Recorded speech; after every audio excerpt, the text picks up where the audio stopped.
Well, that didn't exactly go well. No, I suppose it didn't. But what are we supposed to do? And the Neon make him a god over us, declare him a king. Targaryens don't swear to that. And even though he's from a time long before any of us and our generations, we will not yield to evil. I want you to be ready. Take your archers and get ready to do flanking of arrows, as many as you can. You're probably going to come at us with everything they got once the scouts return our response as to his so-called terms. Very well, Your Grace. I will take the upper ridge there and have all archers standing by.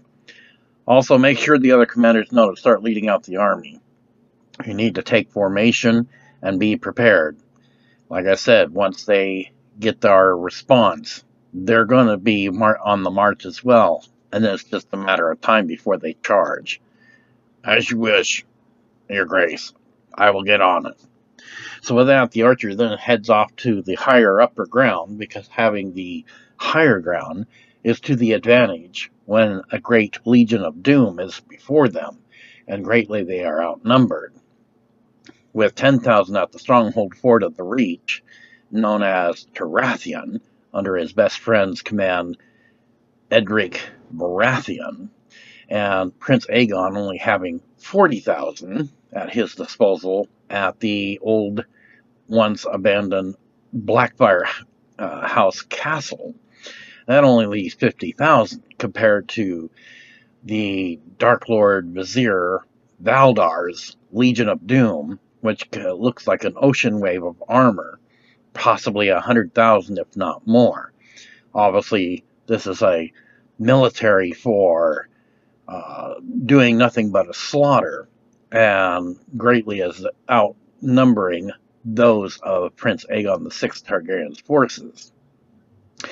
So, the Lady Knight, Melee's second Blackfire, leads out the pikemen, the siege weapons, and the light cavalry, whereas the Black Company, Special Forces, is led out by the other gentleman. Then the other commander leads out the heavy cavalry. Prince Aegon VI Targaryen then takes his place with Lilith and the Moany Face God. So, as everyone's in their position, then starts the battle scene of Castle Black emptying out their forces of 40,000 men.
As the scouts return, the blood clot scouts, they don't look too encouraging to report the response that Prince Aegon VI had given them. Well, what is their decision? Well, my lord, it is as you had feared. They refuse to bend the knee and declare you king and lord and worship you as a god. Fools! I should have known. Well, I guess then this is where they die. So as one of the scouts catches an eagle on his arm,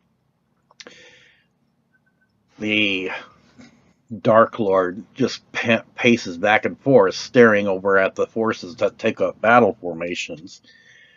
So, this is come down to this. The day is their end. And I sense they don't even have all their armies here. Well, your lord, you did say that you hoped that they would refuse. So it is true, I did say so, and I fear nothing. General Bloodshed, have our Legion of Doom march into the battle formations, show our might, and prepare the battle horns and the banners for our first move. As you wish, my lord. And so with that, they prepare their legion to move into position.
In King's Landing at the Red Keep, things are being prepared to vacate the premises, as was the agreement between the appointed elected King Brandon of the Red Keep and the now risen from the dead Queen Daenerys Stormborn Targaryen, who is now known as the Warrior Queen. King Brandon then summons King Johnston to his chambers. Yes, Your Grace, you called me. I was getting ready myself to make a departure, and my wife is pretty much getting herself ready as well. Yes, well, there is some things that I need to discuss with you, as I have everyone else here as well. Very well. How may I serve you then? Well, your service to me will probably most likely be limited, as we have an agreement that we must keep. As I am the three-eyed raven, I do have some abilities that have not been blocked. I do foresee in the future that even if Queen Daenerys does get this new Iron Throne of Swords, for which I have not yet seen, she may not be able to hold it long. I predict that there will be some who are unhappy with the situation when she finally takes her place in the Red Keep for this new Iron Throne of Swords. Well, I can't help but agree with you on that. Well, it has occurred to me, though I would not be so inclined to support the claim of Queen Daenerys, even though at the moment it seems I have no choice in the matter. Better that than to have a bunch of blood on my hands. I would like to appoint you as a steward of the Red Keep. Steward, yes. Should this one, who I am pretty sure will not just stand by, even if 5 years goes by without incident, is going to just let Daenerys stay here. He'll most likely want to make a claim for himself, considering the history of the House Baratheons. Of course, we all remember the first Baratheon king, and he got killed by a pig. Then there was Stannis, and he got injured. And of course, as I'm sure everybody knows, Lady Brienne here carried out her duty and executed him for the crimes that he committed through a Red Priestess who used evil to kill another brother and prince who was once the first husband to Queen Marjorie. And then, of course, there is Gendry, which, as we all know, Gendry has not taken any sides, though his bastardy had been removed by Queen Daenerys after the Great White Walker War, before she acted in rage on the Red Keep. Now, while I myself do not know as to this ancient Targaryen faith that she's talking about, never have I ever seen such a temple. She claims that she's taken the oaths of renewing her reconciliation and reclamations, which gives her the right to the Red Keep, and a new Iron Throne of Swords has been made by the Ironborn. So, I cannot say for certain that she would not act in a rage before, but I cannot say I will definitely trust her either. Should this ever come to pass, it would be in the best interest for the realm of kingdoms that you as a steward should sit this new Iron Throne of Swords, and let Daenerys and this other one settle their differences. Do you understand what I'm saying? Yes, I think I do. So should that happen, and I'm pretty certain it will, while I may see hindsight, the one thing that the Palace Visionary doesn't see is that I do have limited future visions, but nothing that is as strong as his. And while I am pretty certain I'm not that far off, He'll most likely have the upper hand, force her off the throne. She'll have no choice but to retreat to Essos, and there she shall be, at least for a while. I don't know if such a prophecy exists, but I presume that there might be someone, not of this world, that could come here and be her champion. Unfortunately, that's where my abilities are limited. So, do you accept the position? Well, it would seem like a good idea. I mean, since we don't know who this other person is that might force Daenerys off, well, he would be from the House Baratheon. If we trace House Baratheon's lineage way back when, to the Aegon the Conqueror, there was another, though not much is said of him, and his descendants didn't just merely diminish. Well, that is true. Yes, I shall accept this then. Very well then. Will you kneel then? So King Johnson kneels then before King Brandon Stark. I hereby you the Stewart of King's Landing, and of the upcoming new Iron Throne of Swords, for which neither of us have seen. Should Daenerys be overthrown, as I'm sure she will be in a few years after she takes the Red Keep and this new Iron Throne, you shall make it to where neither of them gets the Iron Throne until they prove between themselves who has the rightful claim.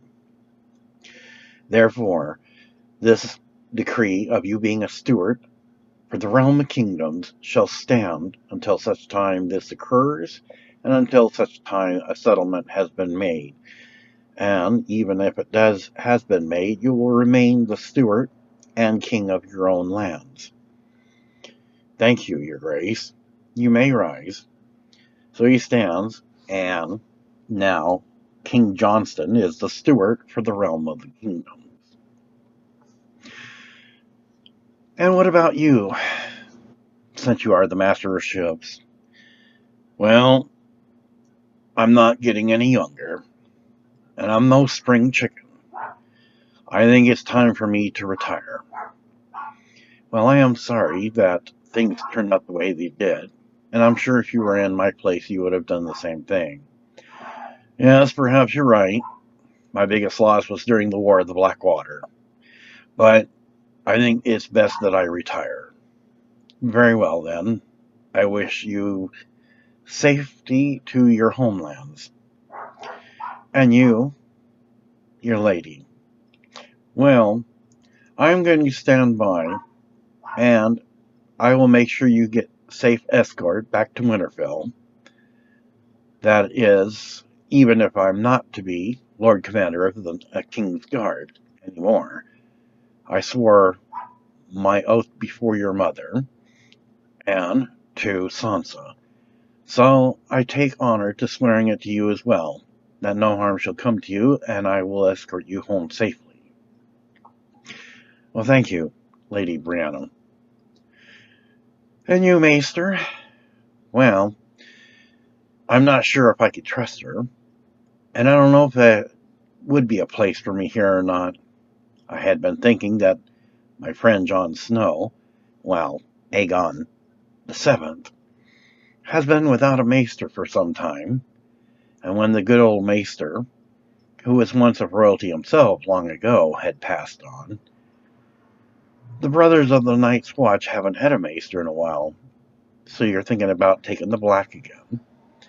Well, perhaps, but it would be for the good of the realm, I mean, if you think about it, and the brothers of the Night's Watch could use a maester, so I believe that's where I will take my leave then. Well, I will be going with him as well, since we are married, and our kid will go with us. They will get used to the cooler weather up there, and there would be nothing for me here without my Sam being here. Very well then. Then you already have your plans as to where you're headed. So then he takes a moment to think about things. So what's the word on what I've heard the rumor about some battle that's due to take place from this so-called Dark Lord. Yes, I've heard something about that as well. It would seem that this massive army is supposed to be coming this direction. Well, I'll be standing by, as everyone knows, because I have a duty as well to protect our king and queen of House Haraway. Well, you can always also count on me, as I will be standing by in the event that anything should come up that needs to be addressed when Daenerys finally starts taking control of the Red Keep. You will, huh? And what am I supposed to do then? Well, I don't know, Tyrion. What can you do? You are Hand of the King. And I suppose with King Brandon now, going back to Winterfell, as I will be escorting him safely, I seriously doubt Queen Daenerys is going to want you as Hand of the Queen again. Yes, well, perhaps you're right. When I threw it down at her feet the last time, she wanted to have me executed. I suppose me and my betrothed, Myrcilla, we will probably end up leaving after we take care of a few things here in King's Landing. Probably in about maybe about the 3 to 5 years that supposedly something is supposed to happen. I suppose I could always head to Essos and see what's going on in that side of the world. Well, one thing should be known. I have done some research on this supposed prophecy, and it would seem that this ancient scroll, it does exist. Perhaps the visionary has it. And it does say something about someone from another world, but as to how accurate it is, I do not know. I found a book that has been long since lost. I think it is a missing link or a lost page of time.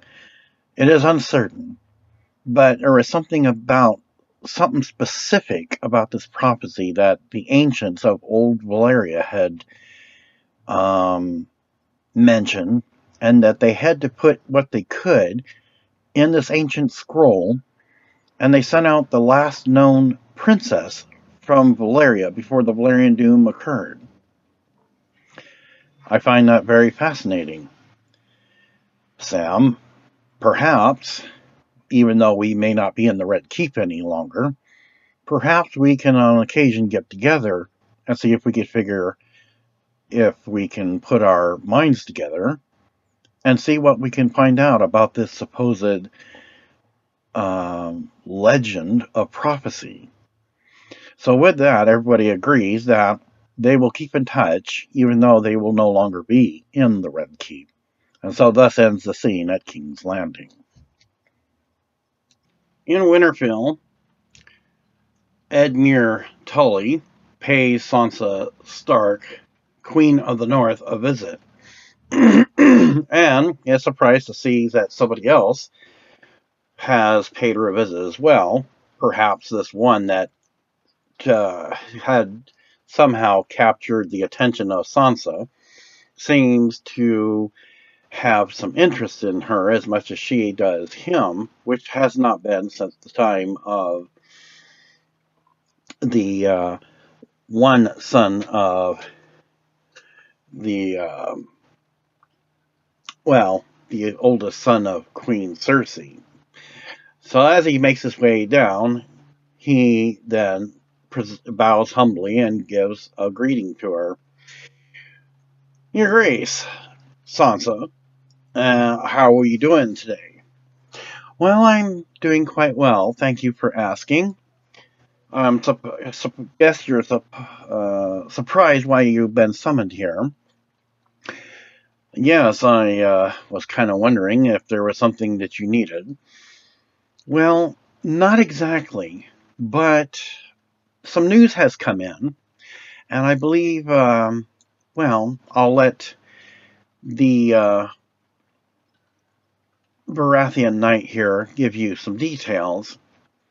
Yes, greetings, Edmure. We have word that came in by a raven that Arya Stark has safely made her back, but she is on the other side of the known world, from Essos. She's coming from the Red Waste. Really? So, what does that mean? Well, I'm suppose she's going to give us all the details when she finally makes it here. I would imagine that since she set sail from Westeros, heading off in the west, and now is back in the known world from the east, it would definitely prove that our world is not flat, but is actually in fact round.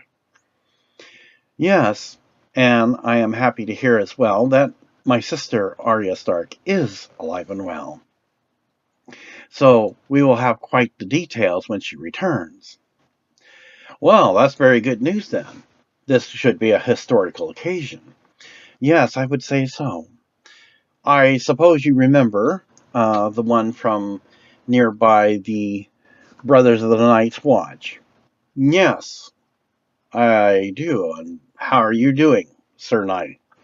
As well as could be expected, and you?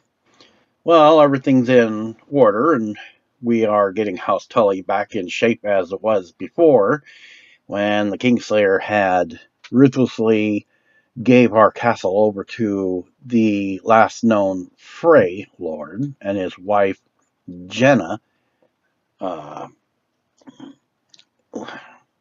Lannister. That's okay. We have sometimes have a hard time swallowing it as well, but I am adapting well to learning about being a queen. And that is good, because like I said, if you had any questions, as Edmure would not be qualified to tell you how a queen should act, I am here to give you that information to help you adjust. Yeah, well, Edmure doesn't know what to say about that. So, um, any news then, Sansa, as to when she's due to arrive? Well, considering Essos is much larger than Westeros, I would imagine that she's going to have quite the trip. While it may be wintertime here, Essos probably won't be under heavy snows, but it would be much cooler than what it ordinarily would be. Probably at least more like a spring day in Essos, whereas here it's wintertime. In the meantime, we are hopeful that she's going to make it all right. From what I understand, she has met some people of the desert and are given her escort, and they will be our guests when they see her safe return. So, with that, then Edmure takes a seat, and while they start discussing things, the scene now then switches over to Essos, where Arya has finally made it safely back from around the world. In Essos, as Arya Stark travels with a band of what would be probably considered like nomadic people of Essos, they finally decide to make camp. Arya continues riding on ahead for a ways. The escort, who is paid by the leader of the nomads, calls out to her then, Arya, we're going to make camp here. I'm going to ride on ahead a little bit. All right, but don't get yourself lost. We'll have to send a search party out for you. I'll be fine. So with that, then, he dismounts his horse, and after the tents are pitched, goes in to see the leader. Where's Arya Stark? Well, she decided to ride on ahead for a bit, and you decided to let her do this. We don't need no trouble. I have paid you to look after her. You do not return until Arya Stark is with you. Do you understand? Yes. Your Grace. I will go after her then. Good. We need to make sure that we keep good relations with Westeros and that of House Stark. We don't want them having something on us if something were to happen to her. Yes, Your Grace. So with that, he bows and he leaves the tent, mounts his horse, and then starts looking for her. When he finally spots her in the distance, she then dismounts her horse and stops him. Why are you following me? Well, my lord has commanded me to look after you. Should anything happen to you, House Stark would have something on us. And therefore, I do not want to lose my head because I did not do my job in protecting you. Well, if you think you have to protect me, I suppose there's nothing I can do about that. Besides, it's not like I'm going to continue on without you. So he just kind of looks at her but doesn't say nothing. Unexpectedly, a rider dressed in black with a little bit of red on his chest comes into view with some other riders. The one who's assigned to protect Arya looks at his horse like he wants to grab his sword. I wouldn't reach for that if I were you. You might be surprised just how much faster I am than you, and considering that you're not on your horse, it might be the last thing you do. He just looks at him. And who are you? I am your Targaryen, son of one who's part Baratheon and part Targaryen. And is that supposed to mean something to me? And why would you be out here this far out from Westeros? My history goes as far back as King Aerys II. I am the one and only son of the one whom King Aerys II had trusted to trim his nails, give him a shave, and cut his hair. As we all know, he was very paranoid about certain things. And at the time, Daenerys, who refers to my father as uncle, resides here in Essos. On the far side, of course, like you're heading to Westeros. And Viserys. However, I do not know what happened to Viserys. We have not heard anything from him or Daenerys. Although I have heard many rumors that she got that which she had wanted to establish, and that Viserys is dead by savage race Dothraki. And now I hear that another, who should have been dead by the orders of Lord Tywin Lannister, who is dead himself, is back among the living with a flame goddess, and about to conquer a Dark Lord that should have been undisturbed since the Valyrian Doom. I would not be surprised, considering the Freys have made their own reputation of not leaving well enough alone certain things and leaving doors that are closed by opening doors that should not be opened. Well, that wouldn't surprise me, considering I do, as far as us being the House of Starks, do know something about how Freys like to interfere and meddle in things. Yes, and it is very interesting. Why would a member of Stark be found so far out here in the desert of Essos? Tell me, young lady, what would bring you this far out? Well, how about you tell me, why would you be so far out? Mine is simple. My mother had passed away from an illness. She came from the House of Valdarr. She and this one that you would know, well, Daenerys would know as an uncle, had a daughter who is from House Valdarr.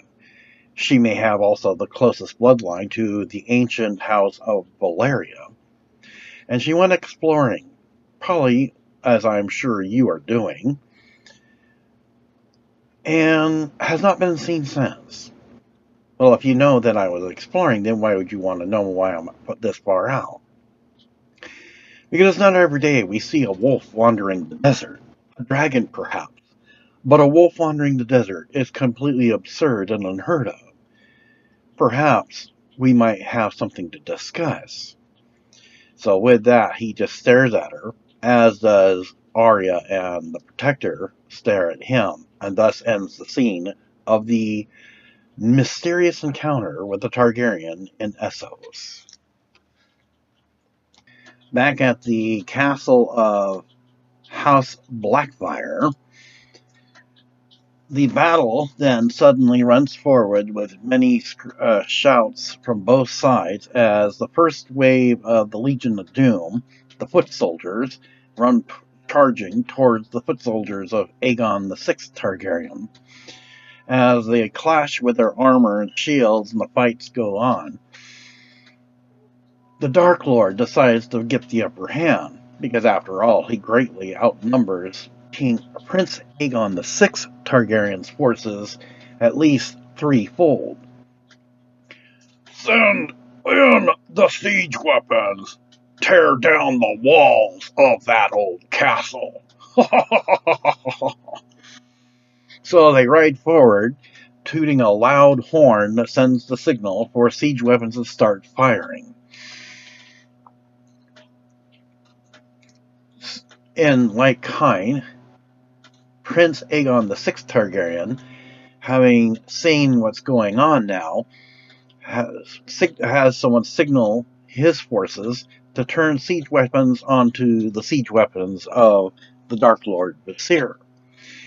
While this is going on, this then becomes the musical scene of the ongoing battle, one that gradually starts to show a bit of fatigue on Aegon the Sixth Targaryen's forces. While he does have many and is waiting for his best friend to show up with reinforcements, it starts to weigh on the current battle scene situation.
I suppose he's tougher than I thought.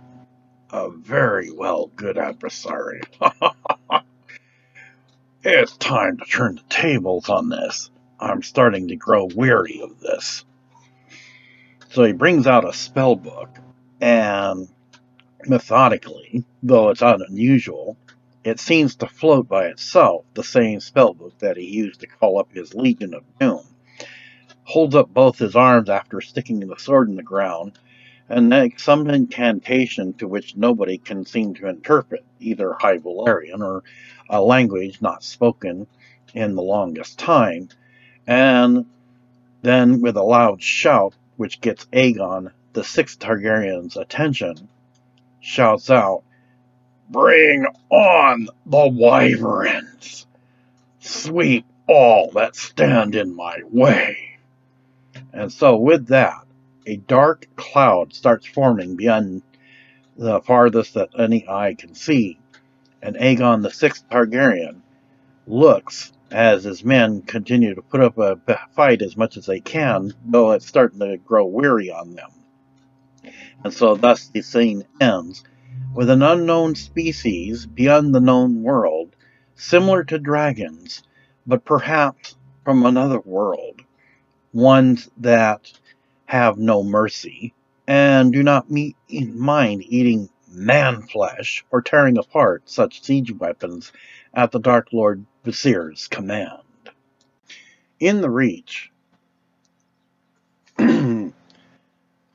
unsuspected to Edric Baratheon, Lord Gendry Baratheon makes his way to the stronghold fort, now known as Tarathian. And somebody spots him and his riders approaching the stronghold fort. Before Lord Gendry has a chance to take action, a bunch of spikemen and spearmen rush forward and encircle him and his party very swiftly. Without knowing what else to do, he holds up a hand so everybody stops. They draw their swords in case this is going to be some type of treachery. In the meantime, Edric Baratheon then appears as the main gates are open. Well, a Baratheon off his beaten path. I was wondering if somebody was going to show up from Storm's End. Yes, and I had to see the man who bears this banner of a stag with dragon wings, something I've never seen before. The closest that anything has been shown like this goes back to the time of, I believe, it was Blackfyre, back at the time when he had a trusted friend from another house who bore something so strange as this. Well, you need not worry. It is not I who took the fort, but one whom I serve. And who is it do you serve? Prince Aegon VI Targaryen, of course. Prince Aegon VI. Don't you mean Prince Aegon VII? But yet he's on the wall. Yes, I heard of him, the bastard known as Jon Snow. Surely you joust. We know nothing of this Jon Snow or Aegon VII, other than the fact that he's a half-brother to the one I serve. And so who is this one that you serve, then? He is one who was supposed to have been dead.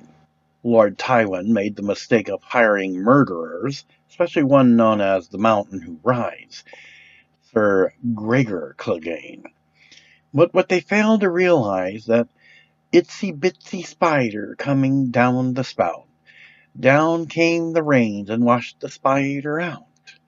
Now, if you can figure out that meaning, by all means do tell. But I won't keep you in suspense. For lo and behold, the spider did come.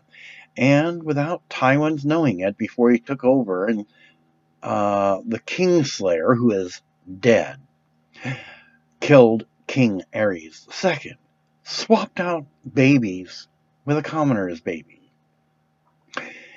And needless to say, Prince Aegon VI Targaryen was smuggled by a secret force of Essos who wear golden masks. They were paid well just for their services because, as we all know, if there's gold involved, doesn't matter who's right or wrong, they will carry out the mission.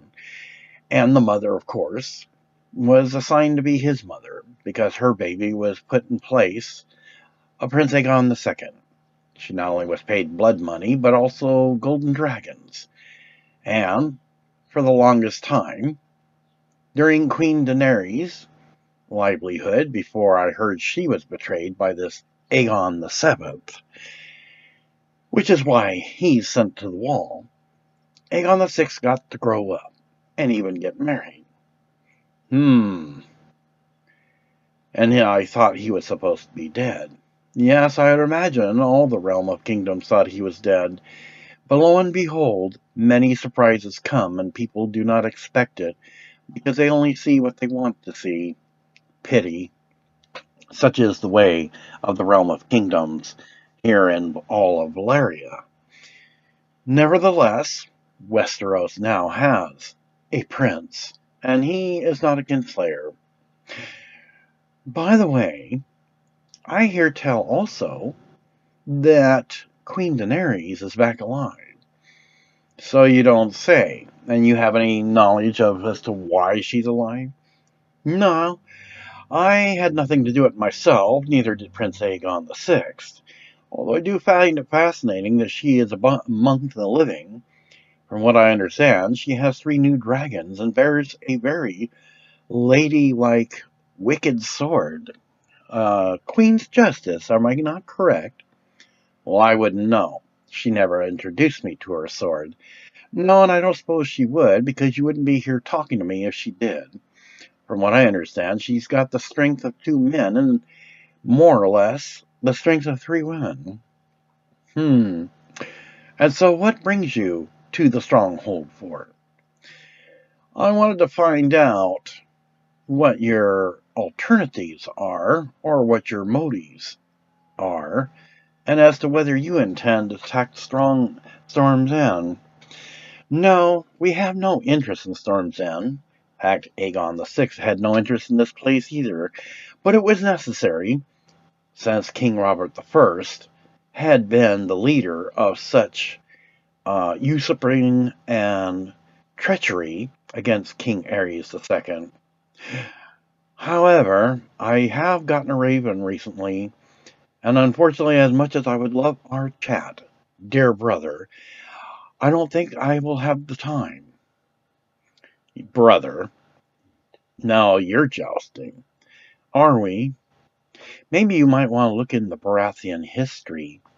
You might remember that King Robert I had someone by the name of Edric Storm.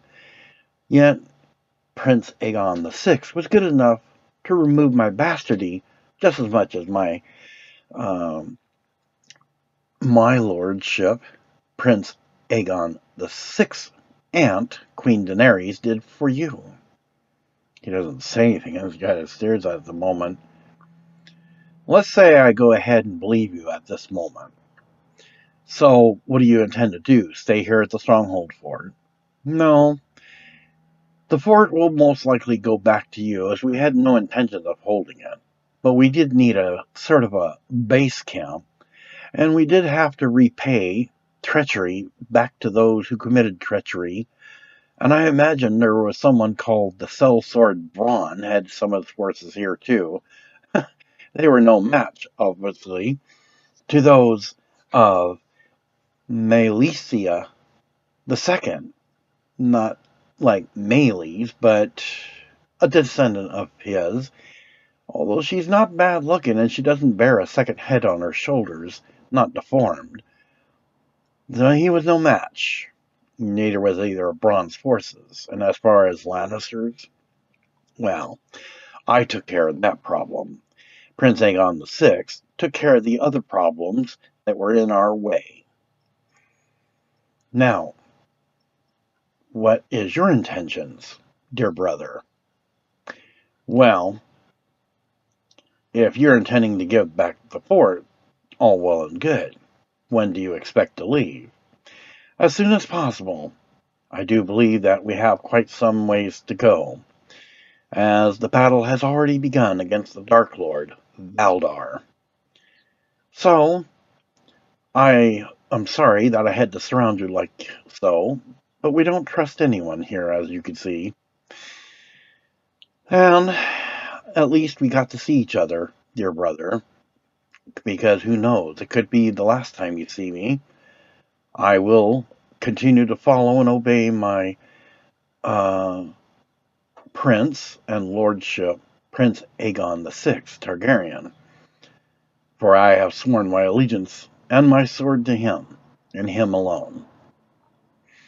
So, you can either join us, or you can wait until we empty out the fort. It matters not to me. I have my duties and my honor, and I will uphold them both till the very end, even if it means the end of my life. No one will mess with you. So, if that's it, I guess there's not much for us to do. No, I guess not. So with that, the soldiers then allow an opening where Lord Gendry Baratheon can leave or choose to follow.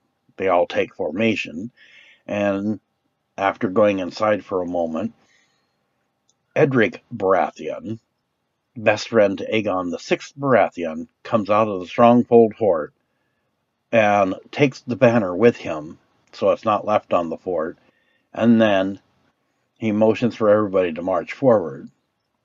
Well, you can either stay here or you can follow. It is entirely up to you. And so with that, they began marching towards the battle scene of Valdarr.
Meantime, Lilith is still working on getting everything set up.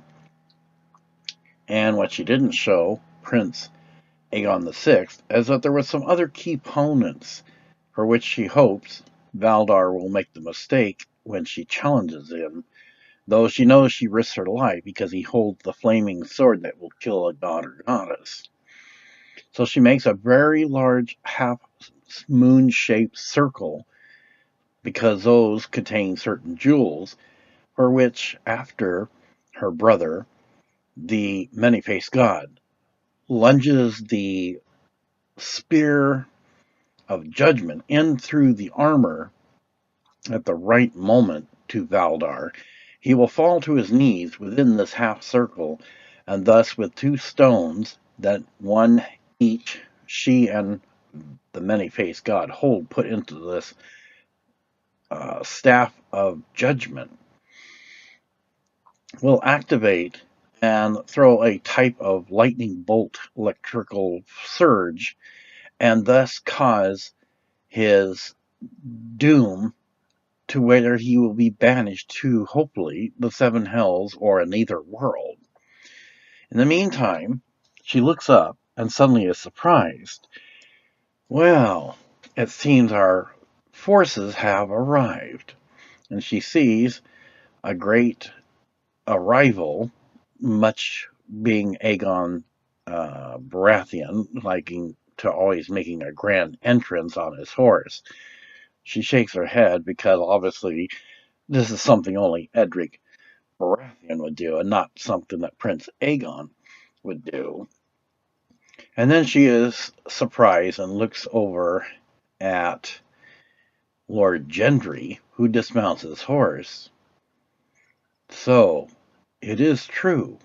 You are a goddess.